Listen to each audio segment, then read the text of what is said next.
Jika lahan itu lahan gambut, betul-betul ditancapkan bibitnya itu lebih dalam dan jangan tumbang seperti ini. Ini sebagai tip kepada kawan-kawan, jika menanam bibit sawit, jangan terlalu kering di lahan gambut. Oke kawan, assalamualaikum warahmatullahi wabarakatuh. Sekarang aku berada di Dusun Selangkin, Desa Trigadu, Kecamatan Kalim. Ini merupakan jalan menuju arah perkebunan, baik perkebunan karet maupun perkebunan sawit. Dulu di sini memang banyak tanaman karet, namun seiring berjalannya waktu, tanaman karet ditebang dan diganti dengan sawit. Dan untuk ini kita lihat untuk parit atau pengairan cukup bersih. Kemarin di Selangkin mendapat proyek untuk aliran parit ini dibersihkan. Jadi alhamdulillah dapat bantuan dan cukup senang sekali. Dan sekarang kita akan mencoba meniti jembatan yang betul-betul ini menakutkan sekali. Yuk kita coba. Mudah-mudahan aman. Bismillahirrahmanirrahim. Jika jatuh, jatuhnya pun ke bawah. Oke. Alhamdulillah sampai juga kita. Dan sekarang aku ingin mencoba melihat situasi dan kondisi perkebunan sawit. Ini merupakan sawit salah satu warga yang ada di Dusun Selangkin. Memang untuk lahan di sini lahan gambut, tapi lahan gambutnya untuk gambutnya sangat tipis. Kita lihat ini sudah tanah hitam, ini bukan daun. Memang untuk kadar asamnya sangat tinggi, dan mungkin jika di musim kemarau tanah ini cukup panas. Sekarang kita lihat ini sepertinya varietas apa ini kalau tidak salah, tambah sawit kelapa pendek.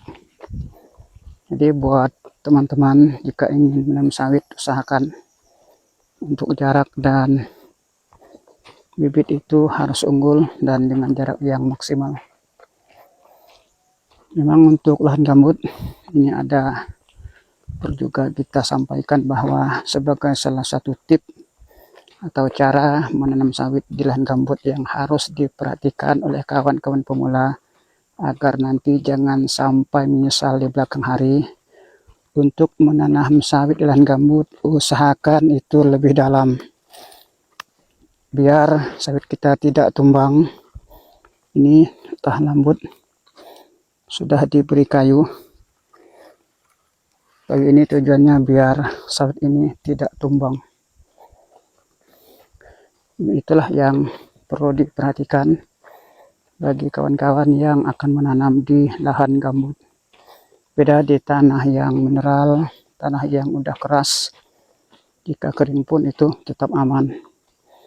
Dan betul-betul bongkolan bibit itu kita masukkan ke dalam tanah biar lebih dalam, karena tanah gambut itu setahun demi setahun dia akan turun ke bawah, dia akan mengendap.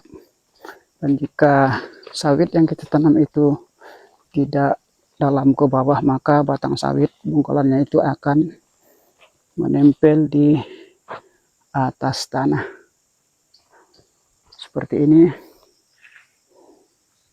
Sebetulnya sawit ini bagus dan jarak nanam pun sepertinya udah standar 9x9, namun memang agak kurang dalam untuk sawit yang dia tanam ini. Mari menanam sawit jika lahan itu lahan gambut, betul-betul ditancapkan bibitnya itu lebih dalam dan jangan tumbang seperti ini. Ini sebagai tip kepada kawan-kawan, jika menanam bibit sawit jangan terlalu kering di lahan gambut. Usahakan betul-betul masuk ke dalam itu kurang lebih bisa 40 cm dari atas permukaan tanah. Biar nanti tanah mengendap, sawit pun akarnya kuat dan tidak mudah tumbang. Oke, assalamualaikum warahmatullahi wabarakatuh.